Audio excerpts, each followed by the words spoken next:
Oke. Assalamualaikum warahmatullahi wabarakatuh. Waalaikumsalam. Waalaikumsalam warahmatullahi wabarakatuh. Alhamdulillah wa syukurillah wa la hawla wa la quwata illa billah. Allahumma salli wa sallim ala Muhammad wa ala ali Muhammad amma ba'du.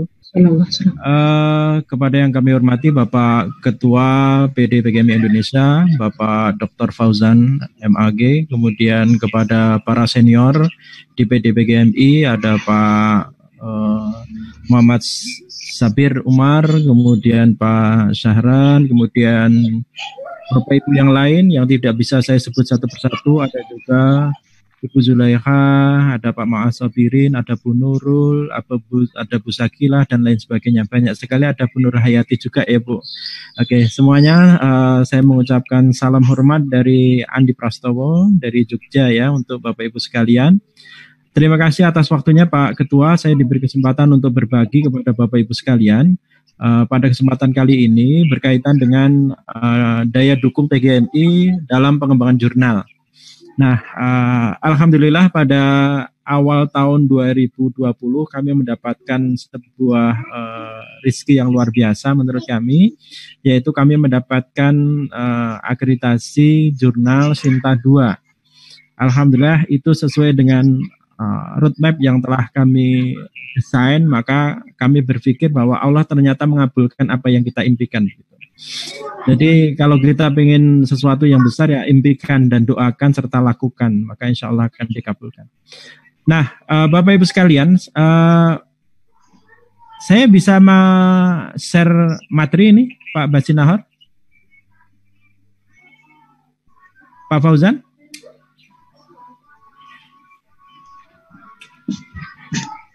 Bisa langsung Pak. Oke, bisa ya. Langsung share Pak.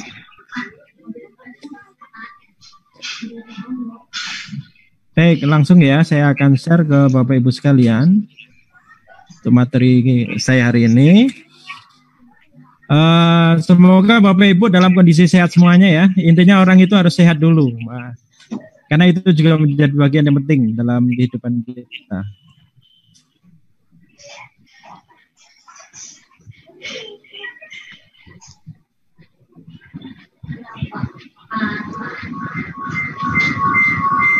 Baik, ada 4 konten atau 4 bahasan yang akan saya sampaikan secara singkat. Yang pertama, urgensi pengembangan jurnal prodi, kemudian profil jurnal PGMI di Indonesia, lalu yang ketiga kriteria jurnal terakreditasi, dan yang terakhir strategi pengembangan jurnal terakreditasi. Ini juga nanti banyak menyangkut pengalaman kami selaku pengelola jurnal ya. Bapak Ibu sekalian yang kami hormati, jadi satu hal yang perlu saya sampaikan di awal sebelum saya menyampaikan lebih lanjut, keberadaan Jurnal Nasional Terakreditasi memiliki kontribusi penting dalam mendongkrak akreditasi lembaga dan pengembangan karir dosen. Saya kira itu hal pertama yang ingin saya sampaikan, sehingga keberadaan jurnal itu menjadi sesuatu yang penting dan urgen. Nah, ini kontribusi jurnal dalam akreditasi program studi yang terbaru 9 kriteria BAN PT. Jadi di kriteria 9 untuk luaran mahasiswa itu wajib nanti ada satu indikator atau satu kriteria yang menyangkut publikasi mandiri atau kolaborasi dengan dosen. Ini untuk mahasiswa. Termasuk dosen. Dosen juga sama. Dosen juga dituntut memiliki produktivitas untuk publikasi mandiri atau kolaborasi dengan mahasiswa. Ini di kriteria 4 dan kriteria 9. Lalu di kriteria 4 juga disebutkan jumlah sitasi publikasi ilmiah mahasiswa atau dosen atau kolaborasi mahasiswa dan dosen. Yang berikutnya yaitu rekognisi dosen. Jadi kaitan keberadaan jurnal itu juga nanti menyangkut dengan rekognisi dosen, terutama menjadi editor atau mitra bebestari pada Jurnal Nasional Terakreditasi. Nah, Bapak Ibu sekalian, ketika kita sebagai anggota PD PGMI Indonesia, kemudian kita bisa berkontribusi untuk jurnal-jurnal yang terakreditasi atau nanti memperbanyak jurnal yang terakreditasi, maka ini akan meningkatkan nilai kita. Oke. Kemudian yang kedua, yang berikutnya, kontribusi jurnal bagi karir dosen. Ini merujuk pada Permen Pan RB nomor 17 2013, Junto 46 2013, lalu Permen Dikbud 92 2014 dan Pedoman Operasional Kenaikan Jabatan Akademik Dosen tahun 2019 yang ditetapkan 16 Oktober 2019 yang terbaru. Jadi yang pertama, wajib publikasi di Jurnal Ilmiah Nasional untuk kenaikan jabatan lektor hingga ke lektor. Jadi belum ada kewajiban untuk terbit di jurnal nasional terakreditasi ataupun jurnal internasional. Namun wajib untuk publish atau memiliki artikel yang terbit di jurnal ilmiah nasional. Dua, menjadi penulis pertama dan penulis korespondensi sebagai syarat utama kenaikan jabatan. Jadi Bapak Ibu sekalian, untuk bisa naik jabatan. Jabatan itu dari asisten ahli ke lektor, lektor ke lektor kepala ke guru besar. Maka Bapak Ibu atau kita itu harus menjadi penulis pertama dan penulis korespondensi. Apa makna penulis korespondensi? Mungkin bagi yang sudah sering bergelut dengan jurnal sudah sangat akrab. Jadi kita juga selain menjadi penulis pertama, kita juga yang menjadi yang mengurus proses submit dan sebagainya, dan di situ email kita lah yang menjadi email penulis pertama lah yang menjadi email korespondensi. Nanti akan dibuktikan itu. Jadi tidak diserahkan kepada yang lain, bukan.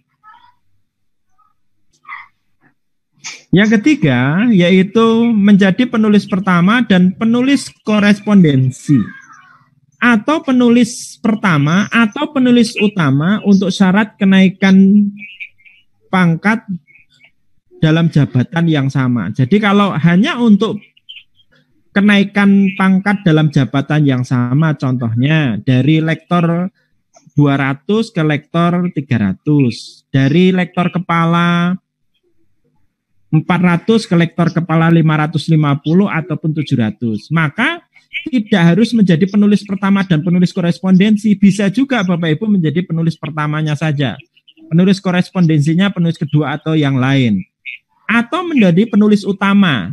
Apa makna penulis utama? Penulis utama adalah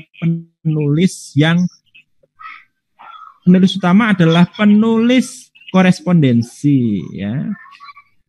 Bapak Ibu sekalian, jadi ketika Bapak Ibu menjadi penulis korespondensi, kalau hanya untuk kenaikan pangkat dalam jabatan yang sama, itu bisa. Kemudian wajib publikasi di Jurnal Ilmiah Nasional Terakreditasi, Sinta 2 atau Sinta 1, atau internasional untuk jabatan lektor kepala. Bagi dosen yang masa kerja kurang dari 8 tahun, yang lebih dari 8 tahun. Sedangkan untuk masa kerjanya yang kurang dari 8 tahun, wajib publikasi di Jurnal Internasional Bereputasi dengan SJR minimal 0,15 atau 0,1 dan Q2. Itu persyaratannya. Kemudian wajib publikasi di Jurnal Internasional Bereputasi bagi dosen yang masa kerjanya di atas 20 tahun, itu SJR minimal 0,1 untuk Q1 0,1 ya, atau SJR minimal 0,15 untuk di bawah Q3. Nah, masa kerja 10-2 tahun berbeda. Bagi dosen yang masih muda, maka SJR-nya wajib di atas 0,5. Saya kira itu kewajiban kita. Yang terakhir, semua publikasi sebagai syarat utama kenaikan jabatan dibuat setelah lulus studi atau kecuali untuk pengangkatan pertama. Nah, Bapak Ibu, kemarin saya juga sempat untuk mengkolek ya data terakhir mengenai akreditasi prodi di Indonesia. Alhamdulillah untuk yang terakreditasi A sudah ada 8 prodi. Untuk yang S2 1 prodi. Profesi belum ada, S3 belum ada. Kemudian yang terakreditasi B ada 56. Kemudian S2 ada 6. Sementara itu yang terakreditasi C untuk S1 ada 128, S2 ada 1. Dengan kata lain, banyak teman-teman kita di prodi PGMI di Indonesia yang masih banyak perlu didukung dan disupport supaya naik tingkat ke akreditasi B ataupun dari B ke A. Ini masih banyak sekali, belum ada 50% yang ke B. Ya. Adapun yang baru proses untuk mengajukan izin pendirian itu ada 39 untuk S1, sedangkan S2-nya 2. Nah, data yang belum atau proses pengajuan pendirian atau mungkin sedang proses pengajuan akreditasi ini belum saya masukkan di yang termasuk 202.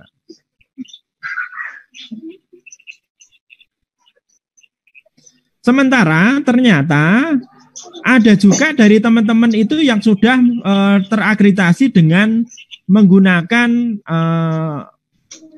akreditasi yang terbaru, yaitu untuk akreditasi baik itu ada 10 prodi PGMI yang sudah terakreditasi dengan pola yang baru, ada 10 prodi, sehingga mereka predikatnya tidak A, B, C, tidak, tapi predikatnya sudah baik. Nah, ini kriteria jurnal ilmiah nasional sudah saya kira sudah sangat akrab Bapak Ibu sekalian, dan sebenarnya di sini kita bisa melihat ya Bapak Ibu bahwa di sini itu ada beberapa poin yang sebenarnya keberadaan asosiasi itu menjadi sangat penting. Di antaranya yaitu poin ke-7, memuat karya ilmiah dari penulis minimal 2 institusi. Dengan keberadaan asosiasi, maka ini menjadi peluang besar, potensi besar kita mendapatkan artikel yang lebih banyak. Lalu yang berikutnya yaitu dewan redaksi atau editor minimal dari 2 institusi. Ini begitu mudah ketika kita memiliki jaringan di PD PGMI Indonesia. Maka kita harus lebih banyak lagi bersilaturahmi di PD PGMI.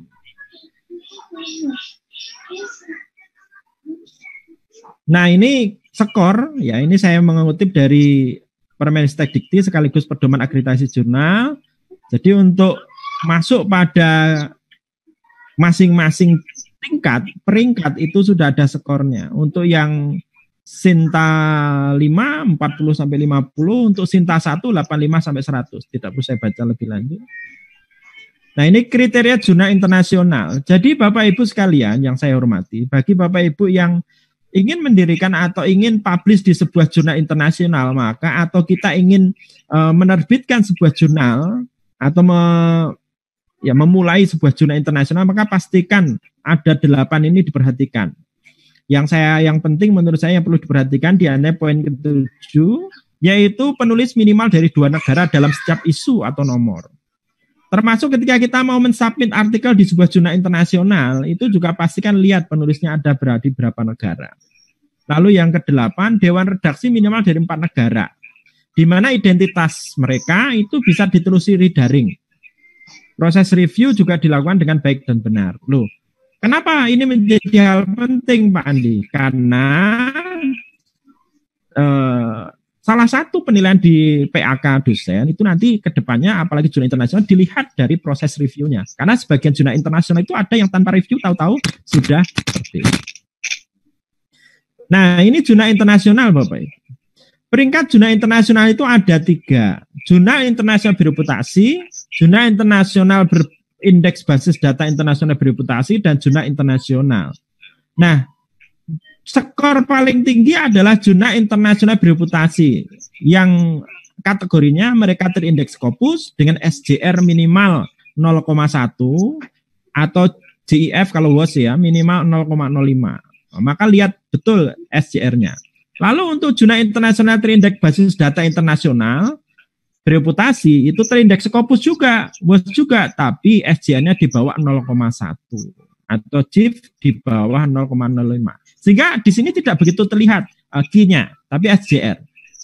Adapun jurnal internasional itu sendiri adalah, ini yang paling rendah, yaitu jurnal yang terindeks basis data internasional bereputasi sedang, ada di OAJ, EBSCO, ProQuest, dan lain sebagainya. Nah, dilihat dari skornya Bapak Ibu, untuk jurnal internasional bereputasi, skor maksimal yang bisa diperoleh itu 40.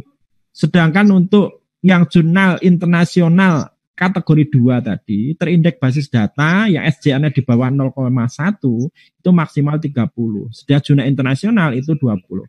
Nah, ini kemarin saya gambar di samping kanan saya ini adalah Journal of Indonesian Islam. Yang kemarin Q1 kita itu jurnal-jurnal di bawah PTKI diacungi jempol karena ada 3 kalau tidak salah yang termasuk studi Islamika yang sudah Q1. Ini Journal of Indonesian Islam itu juga Q1, QGIS juga menyalip ini Journal of yang dari IJIMS ya, yang ada di Salatiga, kemudian Al Jamiah ada di peringkat Q2.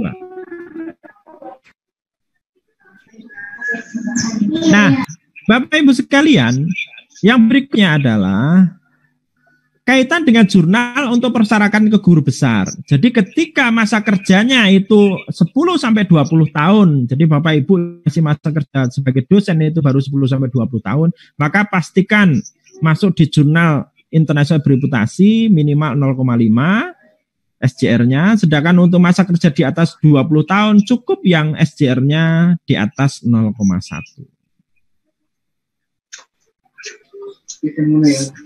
Oke, sementara untuk persarakan khusus ke lektor kepala, yang dosen yang agak aneh ya, misal saya katakan agak aneh yang mereka punya prestasi yang luar biasa sehingga masa kerjanya di bawah 8 tahun, maka ke lektor kepala mereka juga dituntut syarat ini sekarang, yaitu mereka harus punya jurnal internasional terindeks Scopus dengan SJR minimal 0,15 atau SJR minimal 0,1 atau jurnal terindeks WOS dengan DIF yaitu 0,5. Sementara untuk loncat jabatan Bapak Ibu ini juga butuh jurnal. Sekali lagi untuk dari asisten ahli ke lektor kepala, maka butuh 1 buah jurnal dipublikasikan di Jurnal Internasional Bereputasi dengan SJR minimal 0,5. Ngeri ini. Dan terbit pasca studi. Sedangkan bagi yang masih lektor kepala mau langsung lompat guru besar, bisa. Syaratnya punya 2 karya yang telah dipublikasikan di Jurnal Internasional Bereputasi yang terindeks Scopus dengan SJR minimal 1. Nah, ini yang tidak mudah. Nah, saya kemarin mencoba untuk menganalisis, mengelompokkan, mengumpulkan data yang kita miliki di pengelola jurnal PGMI Indonesia, meskipun sampai detik ini belum bisa berjalan dengan maksimal. Yang Sinta 1 untuk jurnal di PGMI belum ada. Sinta 2 ada 2, yaitu Al-Ibtida ini jurnal di bawah prodi PGMI pertama yang terakreditasi Sinta 2. Lalu dilanjut Al-Bidayah. Itu jurnal yang saya kelola. Kemudian Sinta 3 itu ada 6 jurnal, salah satunya jurnal yang dikelola oleh PD PGMI Indonesia. Kita support bersama supaya segera nanti Sinta 2, termasuk Auladuna, Mudarisa, Madrasah, Al-Mudaris, Elementary. Ini semuanya sudah Sinta 3. Silakan Bapak Ibu.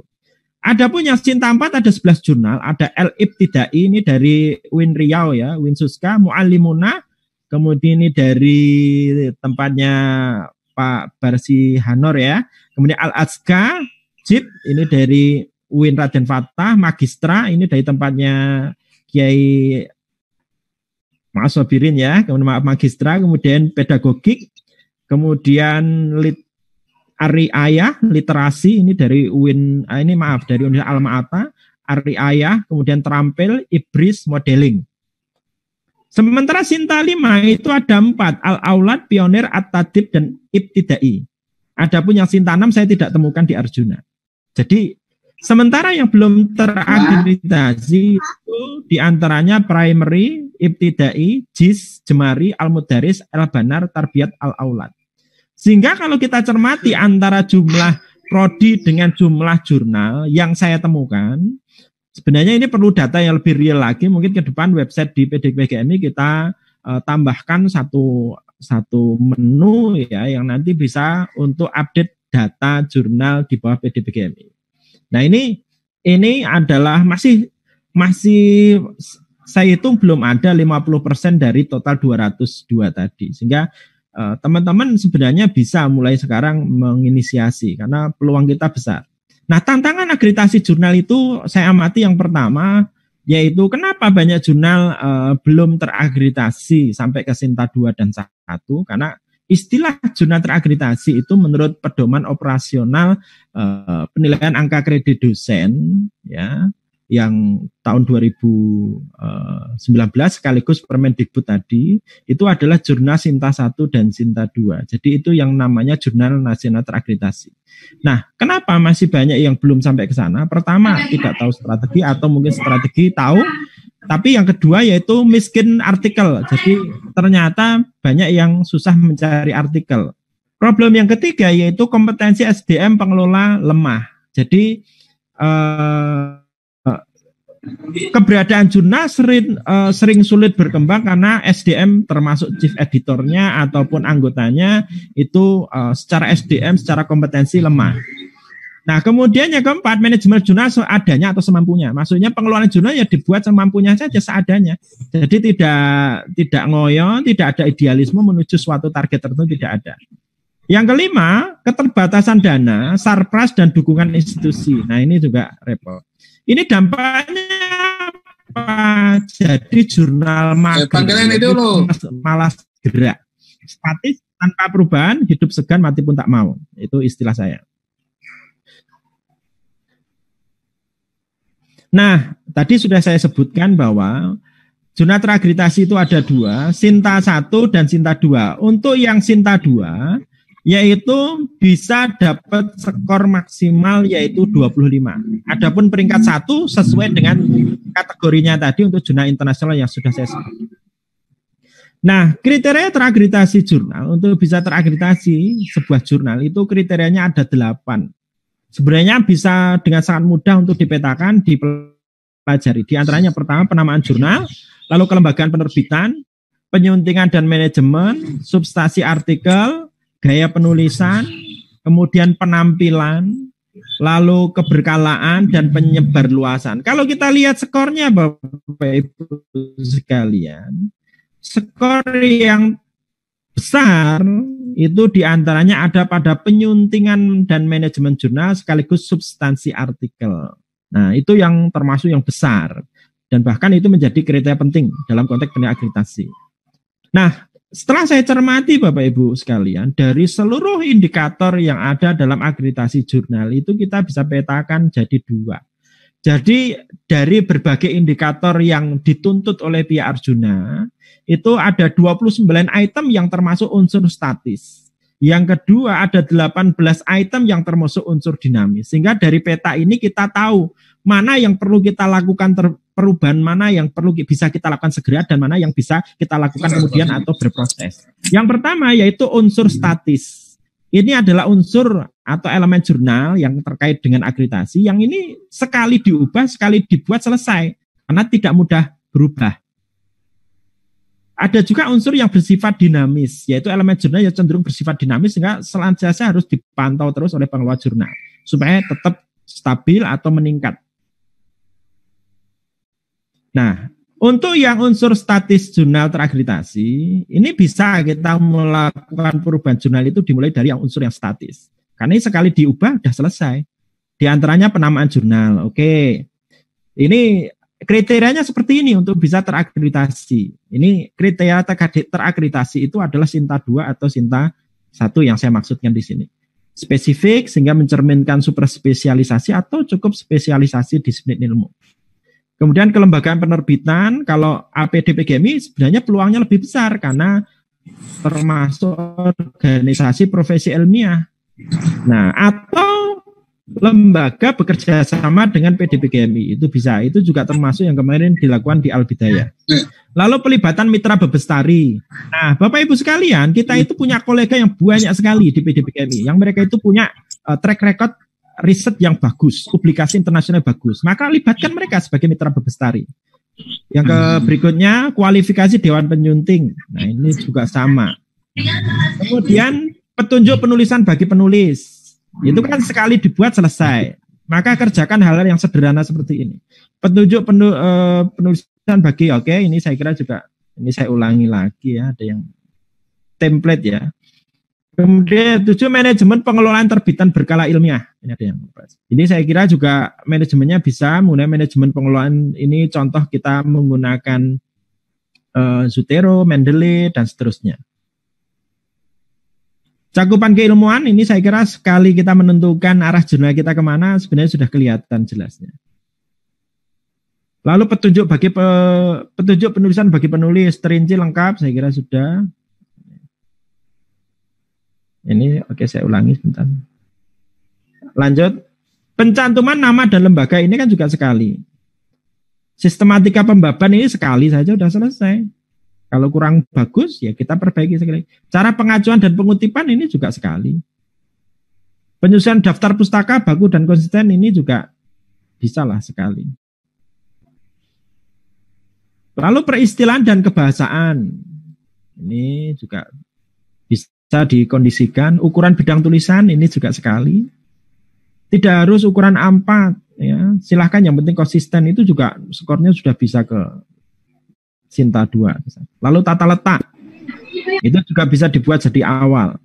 Tipografi ini juga sama, dari awal bisa. Resolusi dokumen ini dari awal juga bisa disiapkan. Ukuran bidang tulisan, desain tampilan website atau desain sampul, ini hal-hal yang memang bisa dilakukan sekarang dan nanti sudah tidak perlu diubah-ubah lagi, selesai. Jadwal penerbitan, nah ini yang kita harus konsisten dengan jadwal. Jadi pastikan kalau terbit Juni ya 30 Juni maksimal harus sudah terbit. Maka memang harus butuh komitmen dan kerja keras. Lalu tata penomoran terbitan ini juga penomoran halaman, indeks tiap jilid atau volume ini juga sama. Oke, statis semua. Kemudian pencantuman pengindeks internasional bereputasi ini sekali kita daftar dan telah terdaftar terindeks, maka ya udah sekali tinggal kita jaga komitmen untuk penerbitan kita, kualitas layanan penerbitan kita. Berikutnya alamat atau identitas unik artikel. Nah ini ada beberapa, ini termasuk kemarin beberapa kali saya menyarankan, ini penting ini karena terkait dengan beberapa pengindeks itu mensyaratkan adanya DOI. Ya memang DOI itu tidak harus beli sendiri, kita bisa bekerja sama dengan institusi lain sehingga harganya nanti jatuhnya lebih murah. Jangan ditangani sendiri. Ada juga unsur dinamis. Di antaranya apa? Mutu penyuntingan substansi. Nah, ini kan dinamis sekali. Ya. Setiap waktu bisa berubah.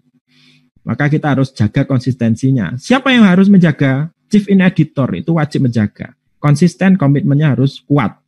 Mutu penyuntingan dan gaya dan format ini juga. Maka setelah editor melakukan penyuntingan, maka chief in editor itu di akhir selalu harus memantau seluruh artikel. Jangan sampai ada yang lengah. Jangan dipasrahkan sama editor. Jangan. Chief editor adalah jaga gawang terakhir. Aspirasi wawasan nasional, regional, internasional, monggo dipilih saja. Silahkan. Bahkan penelitian yang fokus ke Indonesia saja, ternyata itu peluang besar untuk terbit di jurnal, untuk terindeks Scopus. Ya, itu terlihat sekali. Kepioniran ilmiah atau originalitas karya ini tidak bisa untuk statis. Ini memang akan berkembang ya tergantung dari penulisnya. Maka kita harus promosinya yang bagus. 5. Makna sumbangan bagi kemajuan ilmu. Ini nyata, sangat nyata. Ini juga dinamis. Mutu penyuntingan gaya dan format. Oke.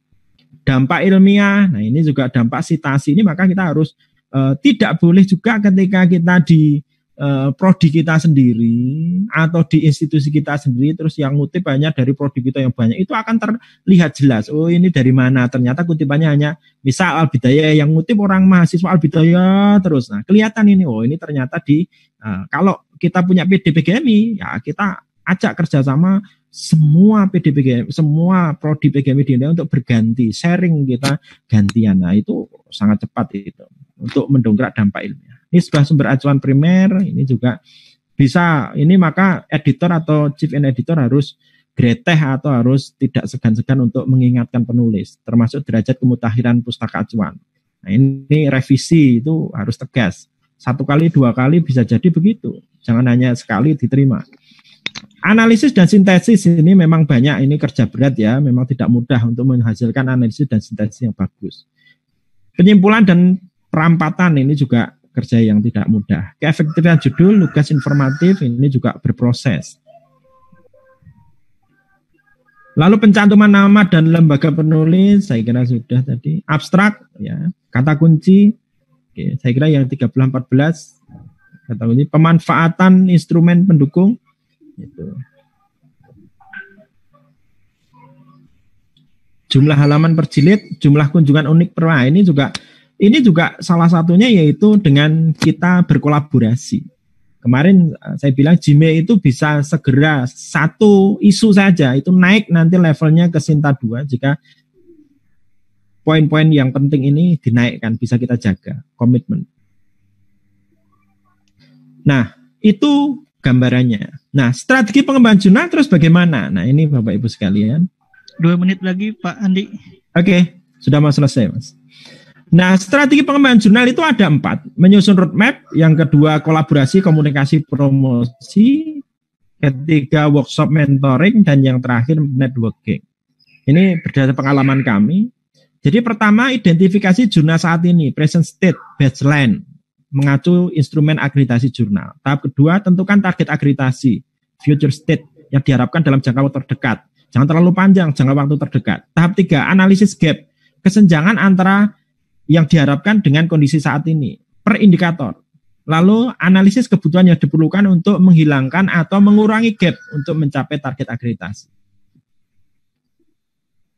Langkah kelima, klasifikasikan kebutuhan mengacu ketersediaan SDM, sumber daya lainnya, dan waktu. Lalu, keenam, susun roadmap kegiatan pengembangan jurnal per minggu, per bulan, per isu, per volume, sampai target jurnal terakreditasi.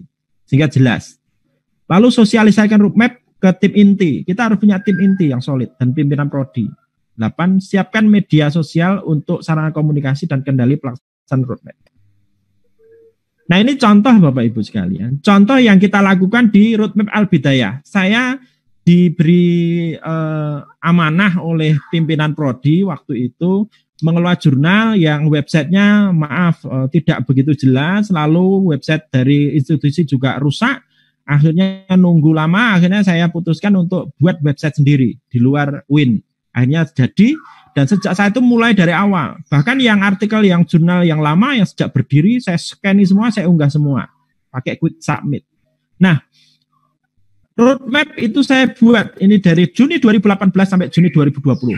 Target kami, Al-Bidayah terakreditasi sekurang-kurangnya Sinta 2. Alhamdulillah tercapai. Ini sesuai dengan target kami. Dan doa dan ikhtiar kami. Ini dulu saya buat, kalau nggak salah Februari 2018. 2020 tercapai. Ini action plan-nya per ini Januari, Februari, Maret, April, Mei, ini dalam satu isu. Nanti isu yang berikutnya isu berikutnya ada action plan seperti ini. Berikutnya yang harus dilakukan setelah roadmap, maka kita harus punya tim yang solid. Yang pertama, bangun tim kecil yang solid, yang sevisi. Tidak usah banyak-banyak 3-4 orang dosen. Lalu tambahkan mahasiswa karena mereka akan bantu teknis. Buka lowongan relawan jurnal untuk mahasiswa senior dan lakukan seleksi sesuai kebutuhan kita. Mereka harus punya apa, kemampuan apa, kemampuan. Seleksi mereka. Kita kasih mereka apa? Kita kasih relawan, kita kasih SK. Lalu mereka nanti bisa dipakai untuk SKPI. Lalu mereka juga kita ikutkan berbagai kegiatan termasuk insentif uang makan bulanan. Dari mana? Ya kita carikanlah. Tidak perlu banyak-banyak, berapalah untuk uang makan saja. Mereka sudah sangat senang itu belajar sama kita. Nah, itu yang kita lakukan. Kalau mereka sudah selesai, kita ganti rekrutmen baru begitu. Karena tidak mungkin jurnal ditangani dosen sendiri. Ini membangun tim solid, salah satunya juga kita lakukan dengan family gathering. Kita ajak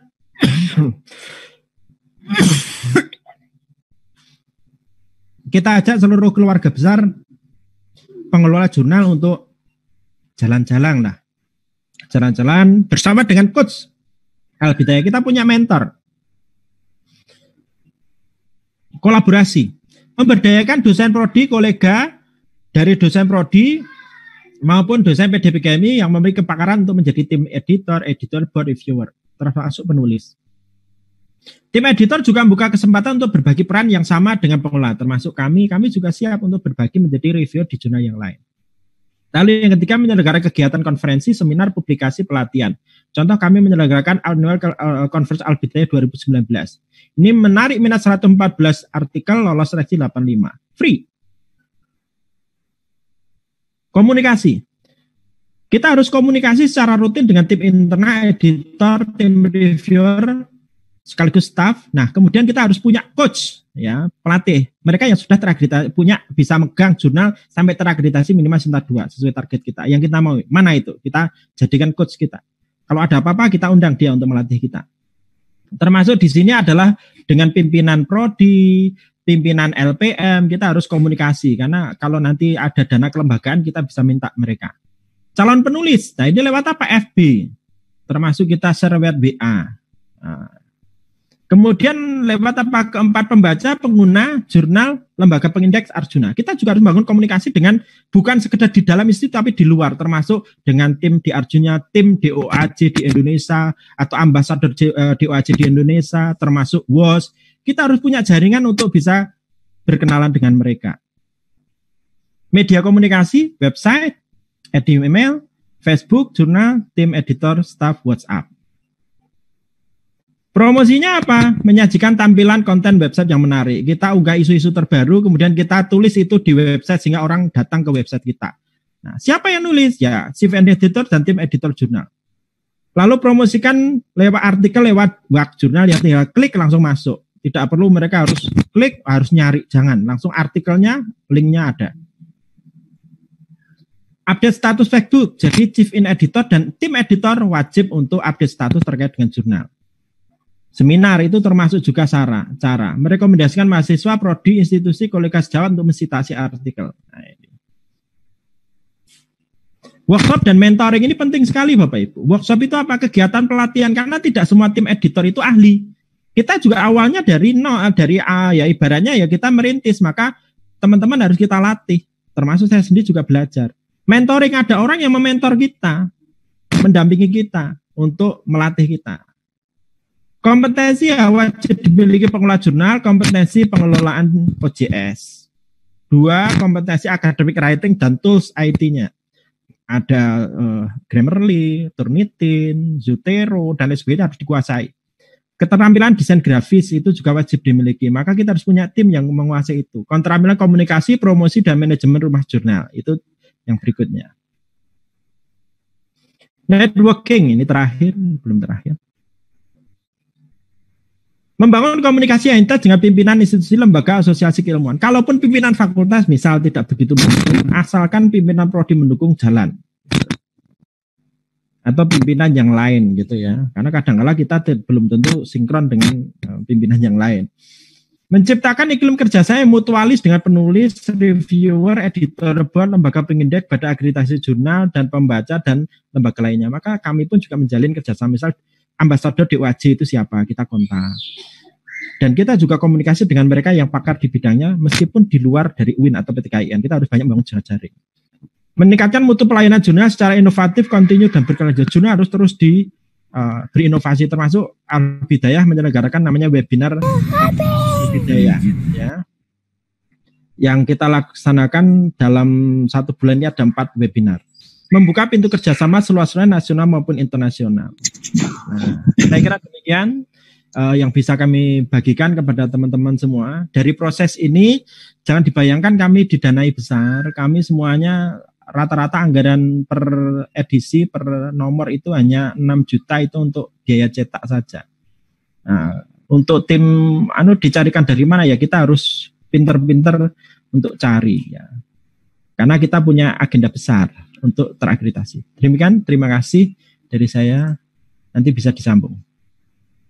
Kami kembalikan ke Pak Barsiano. Silakan Pak. Terima kasih.